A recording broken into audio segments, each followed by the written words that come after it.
Ever since we won, honestly, really big night. Excited to actually finally see and get the ring. Been hearing a lot about it. Everybody's been talking about it. Everybody's been asking me if I've seen it.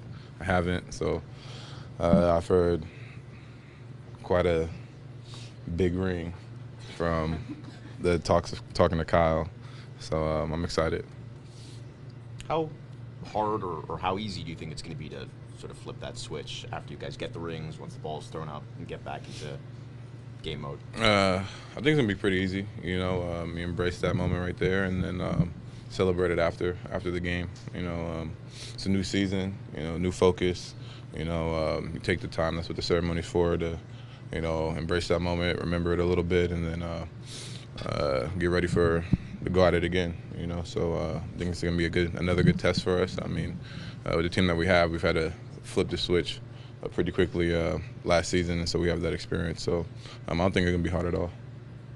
Well, the rings are one thing, but the banner being raised or revealed, that's a bit of a different story. How do you think that's going to feel? Amazing. I was fortunate enough to have one banner raised in my basketball career in high school when we won state championships. So being able to do it at the NBA level, it's definitely going to be an amazing feeling, especially being able to come back even after your career is done and see that and be a part of that team, the first team to do it. Something that they can't take away from you, and you'll be able to visually see it. Everybody be able to visually see it for the rest of the time. So it's a good feeling. Is it possible you guys are even hungrier than last year? It seems like. Yeah, definitely. Once you get a taste of it, you want that feeling again, around the locker room, around the organization. We've just been talking about, what we have to do to get it again, and everybody keeps asking us, what's changed? Nothing's changed in our approach, our mentality. It's just that we're more experienced, and since we got over that hump, now we know what it takes, and now so it's just by going out there and doing it again, and I'm doing it with a higher level and more focus, because you're going to get everybody's best shots. Everybody keeps talking about we're the defending championships, but we're going out this season to attack it and win it again. Someone who, previewing the season, wrote about the Raptors, to win again would be an impossible dream. What do you think when you hear that kind of talk? Nothing. I don't think about it. Everybody's been counting us out. I've always said it since day one, since I first got here in 2015. So it's nothing new. They title their stories or articles differently. Whatever's going to get a little bit more pub, but it's the same mentality. We were underdogs last year, and we won it. We're underdogs this year, and so hopefully we go out there and win it again. It doesn't matter what they write. All that matters is how you take care of business on the floor.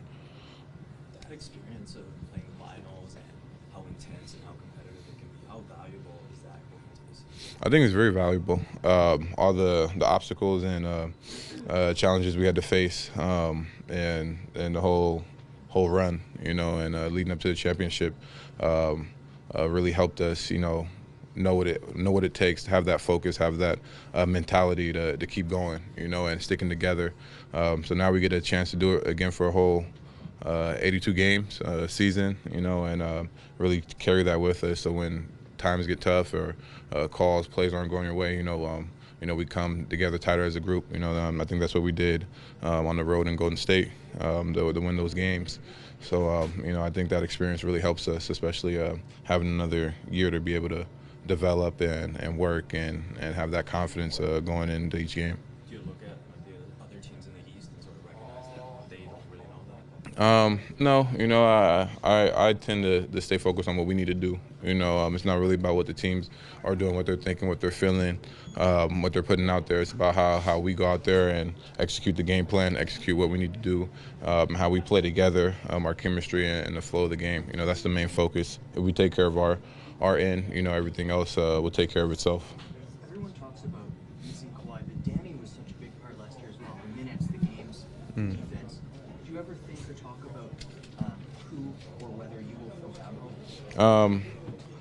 I don't really think about it. I said before, I know there's a lot of opportunity this season in front of me, in front of the other players on the team, and I put the work in, and I learned a lot from Kawhi and Danny from their experience, listening to their stories with the Spurs and how they were able to go out and win a championship, and seeing their daily preparation and how hard they work, their mental focus and everything like that. So I've been really fortunate to have such great veterans in front of me, and I just to this summer with that mindset of just working and being confident in the work that I've put in and just going out there and playing. I don't think too much about what's in front, the pressures and this and the other that everybody talks about. It's basketball, and I've been playing it my whole life, and I've worked hard. I deserve to be here, and so I'm gonna continue to have that focus and confidence in the work that I have, and just go out there and play and let everything else fall where it has to.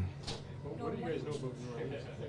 What we know about New Orleans? I mean, they're a very young team. They're fast. They like to push up the floor. They got great leadership point guards with Drew and Alonzo. They're unselfish. So they're going to be a high-intensity, fast-paced team.